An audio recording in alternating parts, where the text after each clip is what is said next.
नमस्कार दोस्तों, आपका इस YouTube चैनल में स्वागत है। दोस्तों, आज के इस वीडियो में यूके पीएससी का जो आरओ का एग्जाम हुआ है, आरओ का एग्जाम हुआ है, इसमें 100 प्रश्न दोस्तों जीएस के पूछे गए हैं।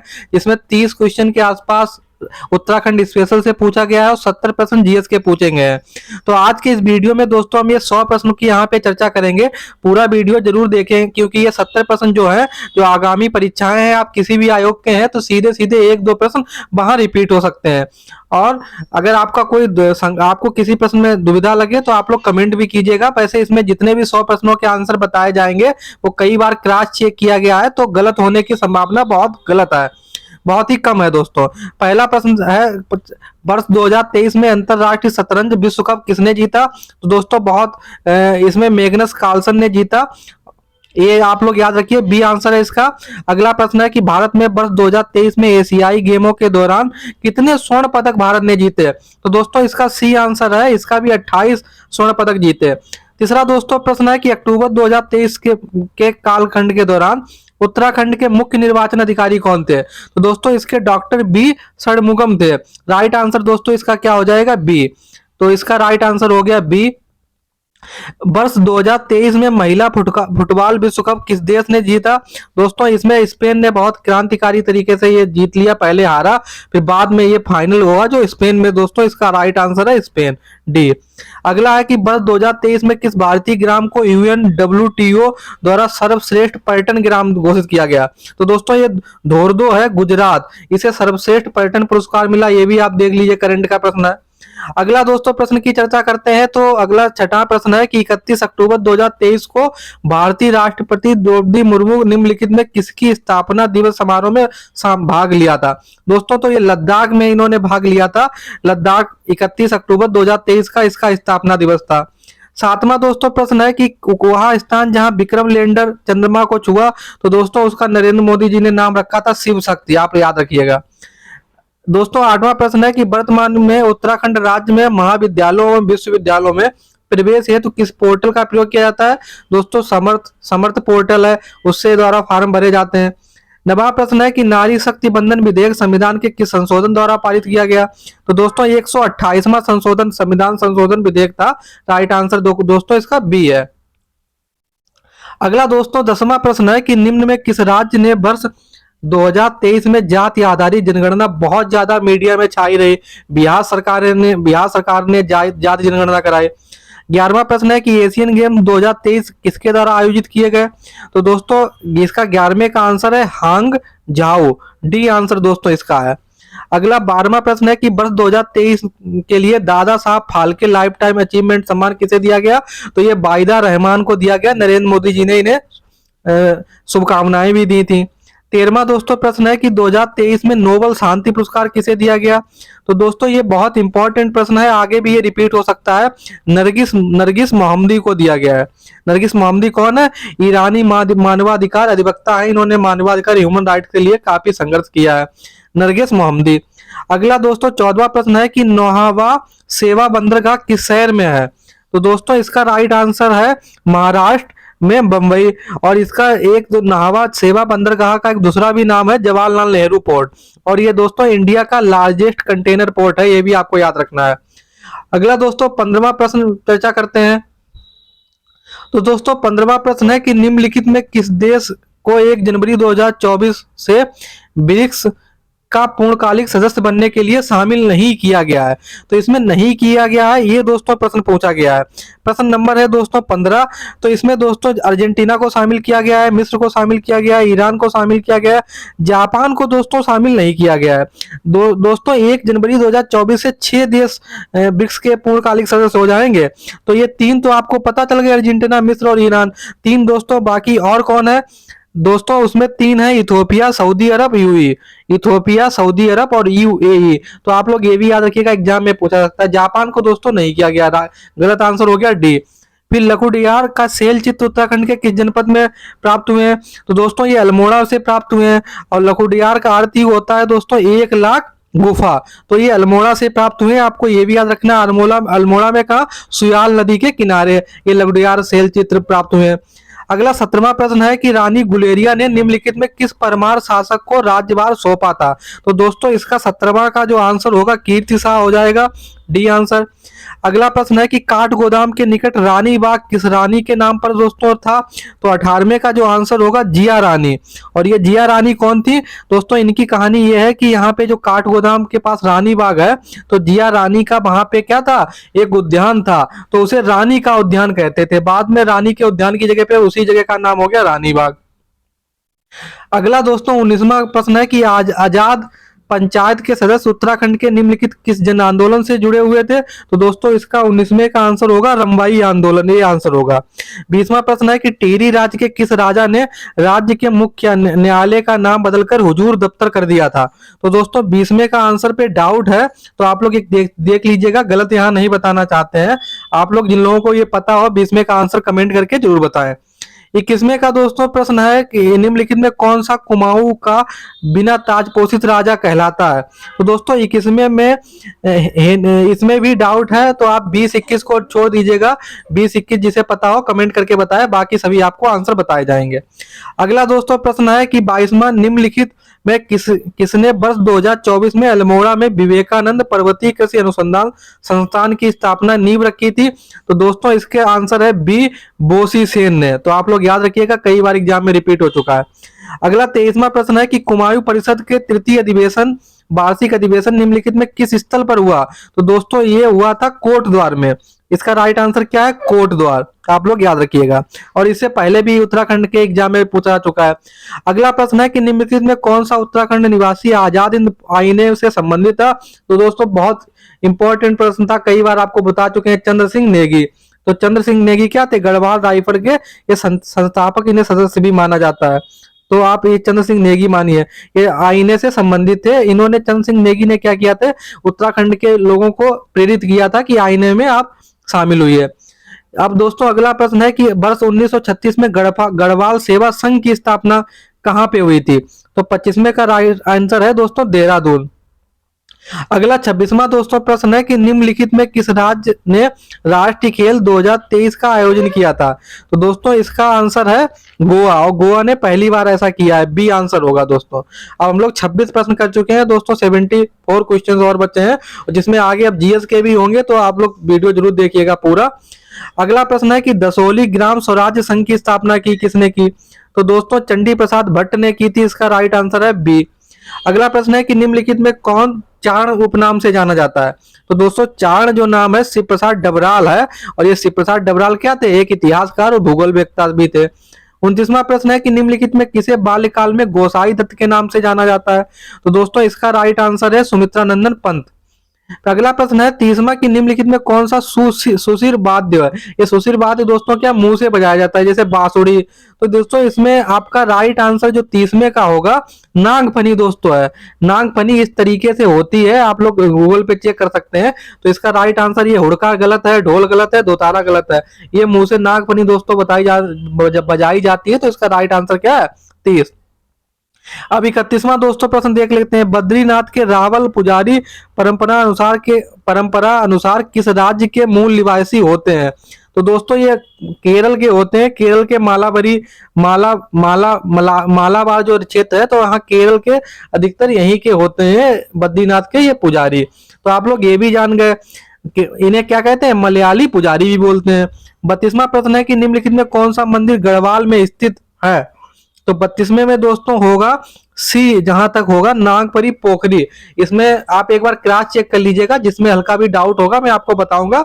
वैसे इसका नागपरी पोखरी राइट आंसर है। अगला 33वां प्रश्न है कि उत्तराखंड के किन जनपदों के समूह में से कौन सा अंतरराष्ट्रीय सीमा साझा करता है। तो 33वें का दोस्तों राइट आंसर जो है पिथौरागढ़, चमोली और उत्तरकाशी, बी आंसर है। पिथौरागढ़, चमोली और उत्तरकाशी, पिथौरागढ़, चमोली, उत्तरकाशी। अगला दोस्तों सोना नदी वन्य जीव अभ्यारण्य कहाँ है। तो दोस्तों ये 34वें का नैनीताल में है। सोना वन्य जीव अभ्यारण्य नैनीताल में है। अगला प्रश्न है 35वां। तो the Chipko movement a people's history किताब किसने लिखी। दोस्तों ये शेखर पाठक जी ने लिखी, शेखर पाठक सर ने लिखी, ये इसका राइट आंसर है। 36वें प्रश्न की चर्चा करते हैं दोस्तों। तो 36वां प्रश्न है कि 2020-21 में उत्तराखंड में निम्नलिखित में किस जनपद में सर्वाधिक कृषि योग्य भूमि। तो दोस्तों जो सर्वाधिक कृषि योग्य भूमि थी वो दोस्तों ऊधम सिंह नगर में थी। बहुत इंपॉर्टेंट प्रश्न है, आप लोग ये याद रखिएगा, फिर रिपीट हो सकता है। फिर दोस्तों 37वां प्रश्न है कि लोसर पर्व उत्तराखंड की कौन सी ट्राइब्स मनाती है। तो इसका आंसर है 37वें का दोस्तों जाट भोटिया, ए आंसर है। आप लोग ये भी देखिएगा। अब दोस्तों हम लोग जीएस की तरफ बढ़ने वाले हैं, थोड़े 2-4-10 प्रश्न और बचे हैं, फिर हम लोग जीएस की तरफ बढ़ जाएंगे। इस जनजाति को सोका के नाम से जाना जाता है दोस्तों, भोटिया को ही सोका टाइप्स बोला जाता है। 39 प्रश्न है कि निम्नलिखित में कौन सा राष्ट्रीय उद्यान क्षेत्र की दृष्टि से सबसे बड़ा है। तो दोस्तों गंगोत्री राष्ट्रीय उद्यान उत्तराखंड का सबसे बड़ा है। अगला दोस्तों प्रश्न है 40वां, निम्नलिखित में कौन सा युग्म सुमेलित नहीं है। तो आपको इधर कुछ नदियां दी गई हैं, इधर उनकी जल विद्युत परियोजनाएं दी गई हैं। तो 40वें का दोस्तों भागीरथी, जो ये जो अगली इसमें 40वां दोस्तों जो प्रश्न है इसमें ये मनेरी भाली जो परियोजना है ये भील गंगा से संबंधित नहीं है, ये भागीरथी नदी से संबंधित है। बाकी आसन सही है, अलकनंदा, विष्णुप्रयाग, भागीरथी, ये सब सही है। रॉन्ग आंसर क्या हो जाएगा, भील गंगा, मनेरी वाली ये गलत है। भील गंगा की जगह पे यहाँ पे दोस्तों भागीरथी होगा। अगला प्रश्न है कि भारत वन स्थिति रिपोर्ट 2021 के अनुसार उत्तराखंड के निम्न में से किस जनपद के सर्वाधिक वन क्षेत्र था। तो दोस्तों सर्वाधिक अगर वन क्षेत्र उत्तराखंड की बात की जाए तो नैनीताल जिले का था। नैनीताल में लगभग 71.55% पे 55% पे लगभग वन क्षेत्र है। अगला दोस्तों 42वें का प्रश्न अगर चर्चा की जाए तो 42वें में दोस्तों बेदनी, बुग्याल, चमोर, इसमें भी यही है कि कौन सा सुमेलित नहीं है। तो सुमेलित नहीं है की बात की जाए तो बेदनी बुग्याल सही है, खलिया बुग्याल, पिथौरागढ़ सही है। पहला और दूसरे में डाउट है क्योंकि अधिकतर किताबों में ये भी उत्तरकाशी मिलता है, ये भी उत्तरकाशी मिलता है, कुछ कल्याण बुग्याल भी उत्तरकाशी में है और दायरा भी बुग्याल में है। तो अधिकतर इसमें जो संभावना है कि क्या नहीं होगा तो दोस्तों ये बी आंसर ही इसमें गलत हो सकता है, दायरा बुग्याल। ये रुद्रप्रयाग नहीं, ये उत्तरकाशी अधिकतर किताबों में मिलता है। तो इसमें राइट आंसर क्या हो जाएगा, बी। अगला प्रश्न है कि टिहरी दरबार में वर्ष 1928-29 में वन सलाहकार के रूप में डॉक्टर एफ हेस ने सेवाएं दी, किस देश के निवासी थे। तो ये 43 में डाउट है दोस्तों। तो आपके टोटल 3 प्रश्न हो चुके हैं डाउट वाले। अगला प्रश्न है कि गार्डनर के द्वारा कुमायूं तथा गढ़वाल में प्रथम राजस्व बंदोबस्त किस वर्ष लागू किया गया। तो ये दोस्तों ये लागू किया गया था 1815 में, बी आंसर है, ये भी आप लोग याद रखिएगा। अब दोस्तों हम लोग जीएस की तरफ चलते हैं और ये भी आप लोग जरूर ध्यान दीजिएगा, ये आगामी जो एग्जाम है उनमें भी रिपीट होंगे। तो दोस्तों 45वें का राइट आंसर होगा सी। इसमें सी में क्या है दोस्तों, 2, 1, 4, 3। तो ये सतोपथ हो जाएगा दोस्तों आपका अलकनंदा से, गंगोत्री हो जाएगा आपका भागीरथी से, भागीरथी गंगोत्री से निकलती है और जो गौरी गंगा मिलन से निकलती है, और पूर्वी जो ये नामिम है पीपुर। तो इसका राइट आंसर हो जाएगा 2, A 3। तो इसका आप राइट आंसर हो जाएगा सी।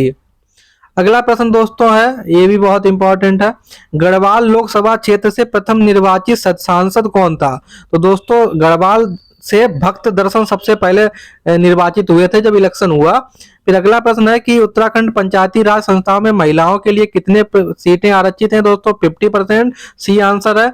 उत्तराखंड में किस जनपद में गन्ने का उत्पादन सर्वाधिक होता है। तो दोस्तों 48वें का ऊधम सिंह नगर है, ऊधम सिंह में सर्वाधिक गन्ना होता है। फिर उत्तराखंड बजट 2023-24 में राजकोषीय घाटे का लक्ष्य क्या है दोस्तों, ए आंसर है जीएसडीपी का 2.7%।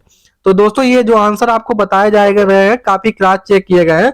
तो आप लोग अपना स्कोर कमेंट करके जरूर बताइएगा कि आपका कितना स्कोर बन रहा है और ज्यादा से ज्यादा इस वीडियो को भी शेयर कीजिएगा। 50वां दोस्तों प्रश्न है, निम्नलिखित में कौन सा उत्तराखंड राज्य का सबसे बड़ी जल विद्युत परियोजना है। तो दोस्तों टिहरी जल विद्युत परियोजना उत्तराखंड की सबसे बड़ी, डी आंसर हो गया। 51 है कि उत्तराखंड में चल रही 4 धाम परियोजना निम्नलिखित कार्यों में किससे संबंधित है। तो दोस्तों सड़क निर्माण, जो चारों धाम है उन्हें सड़क से जोड़ा जाएगा। अगला 52 प्रश्न है कि उत्तराखंड प्रदेश में किस फसल की पैदावार नहीं होती है। तो दोस्तों सेब होता है, लीची होता है, नारियल नहीं होता है, माल्टा भी होता है। अगला प्रश्न है कि उत्तराखंड की वन नीति में एक महत्वपूर्ण उद्देश्य है। तो दोस्तों महत्वपूर्ण जो उद्देश्य है वो पर्यावरण स्थिरता और पारिस्थितिकी संतुलन स्थापित करना, ये फॉरेस्ट पॉलिसी का महत्वपूर्ण उद्देश्य है। अगला 54 दोस्तों प्रश्न है कि उत्तराखंड में सिंचित कृषि भूमि को क्या कहा जाता है? तो तालाब बोला जाता है, ये आंसर है। उत्तराखंड में 4 धाम गंगोत्री, यमुनोत्री, बद्री और केदारनाथ किस जनपदों का समूह है? तो दोस्तों इसमें ये 55 का जो राइट आंसर होगा उत्तरकाशी, रुद्रप्रयाग और चमोली। उत्तरकाशी, रुद्रप्रयाग और चमोली राइट आंसर हो जाएगा दोस्तों डी। अगला प्रश्न है कि अविभाजित गढ़वाल राज्य के अंतिम नरेश दोस्तों कौन थे? तो 56वें का राइट आंसर होगा प्रद्युम्न शाह। और अगर आपको किसी पे डाउट लग रहा है तो आप लोग कमेंट करके जरूर बताइएगा, स्कोर भी बताइएगा और दोस्तों को इस वीडियो को ज्यादा से ज्यादा शेयर कीजिएगा। अब दोस्तों सामान्य अध्ययन के बहुत इंपॉर्टेंट प्रश्न शुरू हो रहे हैं जो लगातार एग्जाम में रिपीट होते हैं। 57 प्रश्न है कि खाद्य श्रृंखला में शाकाहारी है दोस्तों, तो इसमें प्राथमिक उपभोक्ता है। प्राथमिक उपभोक्ता में कौन आते हैं? हिरन आता है, हिरन आता है। जो जितने भी शाकाहारी जानवर या हैं ये सब शाकाहारी प्राथमिक उपभोक्ता में काउंट किए जाते हैं। फिर अगला दोस्तों है कि मलेरिया की प्रसिद्ध दवा कुनेन कहां से प्राप्त होती है? दोस्तों सिनकोना की छाल से प्राप्त होती है। लूसेंट में भी दोस्तों आपको एक प्रश्न मिल जाएगा। 59 है निम्नलिखित में रेडियोधर्मी पदार्थ उत्सर्जित नहीं करता है? दोस्तों इलेक्ट्रॉन करता है, गामा किरणें करता है, हीलियम केंद्र करता है, प्रोटॉन नहीं करता है। तो इसका क्या आंसर हो जाएगा? सी, प्रोटॉन्स। अगला दोस्तों 60वां प्रश्न है कि निम्नलिखित में किस औषधि का उपयोग अपच के उपचार में किया जाता है? तो वो एंटासिड दोस्तों होती है। बहुत लोग इसमें गलत मार दिए हैं, कोई एंटीबायोटिक मार दिया है, लेकिन राइट आंसर क्या है? एंटासिड। और ये कई बार एग्जाम में पूछा जा चुका है। अगला प्रश्न है कि एक छड़ का तापी चालकता किस पे निर्भर करती है? तो दोस्तों ये मटेरियल ऑफ रॉड पे डिपेंड करती है, छड़ की सामग्री पे। अगला प्रश्न है कि OMR का अभिप्राय क्या है? तो दोस्तों ये डिपेंड करता, इसका अभिप्राय फुल फॉर्म है ऑप्टिकल मार्क रीडर। अगला 63 प्रश्न है कि एक प्रोग्राम में बग ढूंढने की प्रक्रिया क्या कहलाती है? तो दोस्तों इसे कहते हैं डीबगिंग। 64वां प्रश्न है कि IPv4 एड्रेस में कितने बिट्स होते हैं? तो दोस्तों IPv4 बिट्स में होते हैं 32 बिट्स होते हैं। ए राइट आंसर दोस्तों इसका है। अगला दोस्तों 65 प्रश्न चलते हैं। कंप्यूटर के भी बहुत अच्छे प्रश्न पूछे गए हैं। कंप्यूटर में 1 KB में कितने होते हैं? तो 1 KB में होते हैं 1024 बाइट्स। राइट आंसर है बी। अगला प्रश्न है कि सभा और समिति को प्रजापति की 2 बेटियां या पुत्रियां किसने कहा गया है? तो दोस्तों ये अथर्ववेद में कहा गया। राइट आंसर है सी। 67 प्रश्न है दोस्तों निम्नलिखित में कौन सा मगध राज्य की प्रथम राजधानी थी? दोस्तों वैशाली नहीं थी, चंपा नहीं थी, पाटलिपुत्र बाद में बनी। राइट आंसर है बी, राजगृह। अगला प्रश्न है कि विटामिन ई का रासायनिक नाम क्या है? तो दोस्तों विटामिन ई को साइंटिफिक नेम है टोकोफेराल। और मैं आपको, जिन लोगों ने मेरी पिछली वीडियो देखी होंगी, प्लेलिस्ट में जाके आप लोग भी देखिएगा, ये सब मैं बता चुका हूं अपने पिछले वीडियो में। अगला प्रश्न है 69 में कि निम्नलिखित 1641 में गोरक्षा मंडल की स्थापना किसने की? दोस्तों ये प्रश्न डाउट है, आप लोग कमेंट करके जरूर बताइएगा कि इसमें राइट आंसर क्या है। वैसे सर्वाधिक संभावना जो लग रही है वो इसमें मदन मोहन मालवीय की लग रही है, लेकिन आप लोग एक बार कमेंट करके जरूर बताइएगा कि गोरक्षा मंडल किसने स्थापित किया। अगला 17वां प्रश्न है कि निम्नलिखित में कौन सा नेता दक्षिण अफ्रीका गया और गांधी जी के उनके उद्देश्य प्राप्त करने में मदद की? तो दोस्तों इसमें जवाहरलाल नेहरू तो नहीं गए थे, जवाहरलाल नेहरू गए नहीं गए, अरविंद घोष नहीं गए। इसमें सर्वाधिक संभावना लग रही है लाला लाजपत राय की। आप लोग कमेंट करके इसको भी बताइएगा, इसका राइट आंसर अगर किसी को पता हो, और आप लोग अपना टोटल स्कोर भी बताइएगा 100% जब कंप्लीट हो जाए। अगला प्रश्न है कि चोल राज्य का संस्थापक विजयालय जो था वो किस राज्य का सामंत था? दोस्तों वो पल्लव वंश का सामंत था। आपको ये भी आपको मैंने बताया था इतिहास के क्लास में। 72 प्रश्न है कि निम्नलिखित में किसने अपनी आत्मकथा लिखी? तो दोस्तों फिरोज शाह तुगलक ने लिखी। सी आंसर है कि इसकी किताब का नाम क्या था? फुतुहात फिरोज शाह। अगला प्रश्न है कि लॉर्ड माउंटबेटन के द्वारा सस्ता हस्तांतरण के लिए 15 अगस्त 1947 का ही दिन क्यों चुना गया? कि लॉर्ड माउंटबेटन ने 15 अगस्त भारत से क्यों कहा कि मैं आपको अपनी सस्ता है जो ट्रांसफर कर दूंगा? तो दोस्तों इसका कारण था कि द्वितीय विश्व युद्ध था, तो इसमें मित्र राष्ट्रों की जापान पे इस दिन विजय हुई थी, दूसरी वर्षगांठ थी। और कब ये विजय हुई थी? 15 अगस्त 1945 को। और ये सेकेंड वर्षगांठ के दिन के इसीलिए इन्होंने ये दिन चुना। राइट आंसर इसका क्या होगा? डी। अब अगला प्रश्न है कि एक वर्ष समिति किससे संबंधित है? तो दोस्तों 74 का जो राइट आंसर है ये रेलवे से संबंधित है। एक वर्ष कमेटी किससे संबंधित है? डी ऑप्शन रेलवे से। निम्नलिखित में किसने भारतीय राष्ट्रीय कांग्रेस के वार्षिक अधिवेशन के शिक्षित भारतीयों का मेला कहा? दोस्तों बी, लाला लाजपत राय ने कहा। भारतीय संविधान में निम्नलिखित में किस अनुच्छेद के अंतर्गत भारत के राष्ट्रपति के निर्वाचन की आर्हताएं हैं? दोस्तों अनुच्छेद 58। अगला प्रश्न है कि भारतीय राजनीतिक व्यवस्था के कौन सा कालखंड एक ही दलीय प्रभुत्व व्यवस्था रहा? तो दोस्तों ये रहा 1947 से 1967 तक। 67 के बाद कई राज्यों में कांग्रेस की हार हुई और अन्य अन्य राज्य के कई दल उभर के आए इलेक्शन के द्वारा। फिर निम्नलिखित में किस वाद में भारत के सर्वोच्च न्यायालय ने संविधान की आधारभूत संरचना का कॉन्सेप्ट दोस्तों दिया? तो ये केशवानंद भारती वाला मैटर हुआ था। ये 24 अप्रैल 1973 को उसी में डिसीजन दिया गया, केशवानंद भारती बनाम केरल राज्य के डिसीजन में। 79 प्रश्न है कि निम्नलिखित में कौन सी महिला भारतीय संविधान सभा की सदस्य थी? दोस्तों अम्मू स्वामीनाथन थी। टोटल 15 महिलाएं भारतीय संविधान सभा की सदस्य थी, जिसमें एक अम्मू स्वामीनाथन थी, कमला नेहरू नहीं है, प्रीतिलता वाडकेरकर नहीं है, रानी अवंतीबाई लोधी भी नहीं है। राइट आंसर हो गया इसका डी। अब दोस्तों 20 प्रश्न और बचे हैं और जो बहुत इंपॉर्टेंट प्रश्न है आप लोगों के लिए। अगला प्रश्न है कि द इंडियन कॉन्स्टिट्यूशन एक corner stone of a nation पुस्तक किसने लिखी? तो ये ग्रेनविल ऑस्टिन ने लिखी। बहुत इंपॉर्टेंट प्रश्न है ए। अगला से 81 है, निम्नलिखित में कौन भारतीय संविधान में कौन सा अनुच्छेद है जो संशोधन प्रक्रिया के बारे में बताता है? तो दोस्तों अनुच्छेद 368 इसका राइट आंसर है। अनुच्छेद 300 आर्टिकल 368 राइट आंसर है डी। निम्नलिखित 82 प्रश्न है कि निम्नलिखित में कौन सा अनुच्छेद पंचायती की वित्तीय स्थिति का पुनरावलोकन हेतु वित्त आयोग के गठन की बात करता है? तो दोस्तों इसका राइट आंसर है अनुच्छेद 243 झा। आप लोग एक बार देख लीजिएगा, इंग्लिश में इसे आई बोलते हैं। 83 प्रश्न है, भारतीय संविधान के किस अनुच्छेद में निजता का अधिकार की परिकल्पना सुप्रीम कोर्ट ने की? तो आर्टिकल 21 के अंतर्गत की। सी आंसर है इसका। 84 प्रश्न दोस्तों अगर देखा जाए तो भारतीय के संविधान सभा के संवैधानिक सलाहकार कौन थे? BN राव। इसके राइट आंसर है सी। भारतीय संविधान में कौन सी अनुसूची केंद्र और राज्य की वित्तीय विधायी शक्तियों का वितरण को विवेचन करती है? तो दोस्तों 85 का जो आंसर होगा, इसमें 7वीं अनुसूची थी जिसमें 3 अनुसूचियों की बात की गई थी, संघ सूची, संवर्ती सूची और राज्य सूची। तो 7वीं अनुसूची राइट आंसर है जो केंद्र और राज्य की विधायी शक्तियों को बांटती है। अगला प्रश्न है 86 में भारत द्वारा आयोजित G20 सम्मेलन 2023 में निम्न में किस देश का सदस्य बना? मतलब G20 सम्मेलन जो इस बार हुआ भारत में, कौन सा देश या देशों का समूह सदस्य बना था? दोस्तों अफ्रीकन यूनियन बनी थी और अफ्रीकन यूनियन के जो अध्यक्ष आए थे वो बहुत यहाँ पे उनका मोदी जी को धन्यवाद वगैरह उन्होंने दिया। तो इसका राइट आंसर है अफ्रीकन यूनियन। अगला प्रश्न है कि बहुआयामी निर्धनता सूचकांक MPI निम्नलिखित में कौन सा इसमें शामिल नहीं है? कौन सा ऐसा इसमें फैक्टर है जो बहुआयामी निर्धनता सूचकांक में शामिल नहीं है? दोस्तों शिक्षा को शामिल किया गया है, स्वास्थ्य को शामिल किया गया है, जीवन स्तर को शामिल किया गया है, प्रति व्यक्ति आय को शामिल नहीं किया गया है। तो इसका आंसर क्या हो जाएगा? प्रति व्यक्ति आय को नहीं शामिल किया गया, डी। भारत सरकार ने जल जीवन मिशन के अंतर्गत कौन सा कार्यक्रम चला रहा है? हर घर जल। तो आप याद रखिएगा, वैसे जल बहुत से घरों में नहीं भी आ रहा है, लेकिन राइट आंसर हर घर जल सी आंसर है। सतत विकास लक्ष्य 2030 में जो निर्धारित किए गए हैं उसका SDG 4 का क्या लक्ष्य है? तो दोस्तों SDG 4 का लक्ष्य है क्वालिटी वाली आपको एजुकेशन मिले, शिक्षा से संबंधित है। 90वां प्रश्न है कि भारतीय संविधान की प्रस्तावना निम्नलिखित में किस दस्तावेज या कानून पर आधारित है? तो दोस्तों नेहरू जी ने उद्देश्य प्रस्ताव या उद्देश्य श्रृंखला पर आधारित है। ये तीनों गलत है बाकी। अब दोस्तों 10 प्रश्न बचे हैं, आप लोग देखिएगा और अपना स्कोर कमेंट करके बताइएगा। अगला प्रश्न है कि कर्क रेखा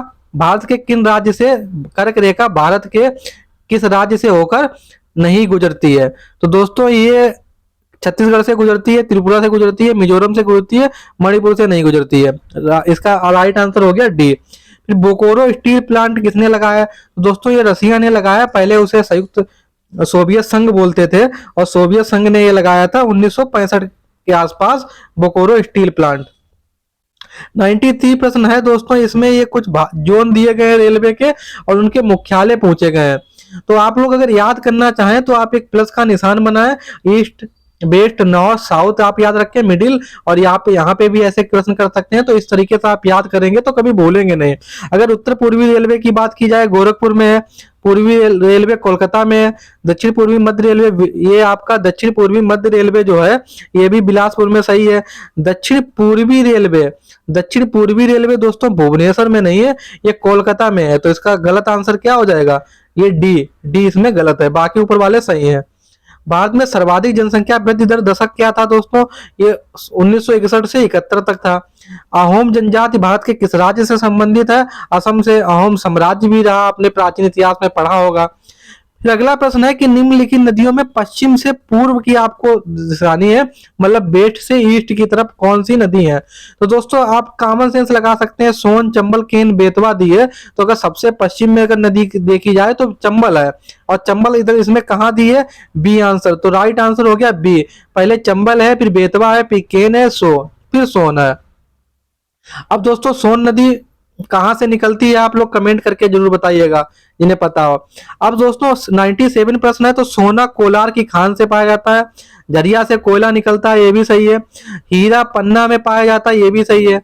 डाउट गलत क्या होगा? लोएस्क गुंटूर। लेकिन दोस्तों गुंटूर से भी लोएस्क निकलता है, लेकिन अगर इसमें अगर चार में से अगर चुनना हो तो आपको इसमें राइट आंसर मानना होगा सी गलत है।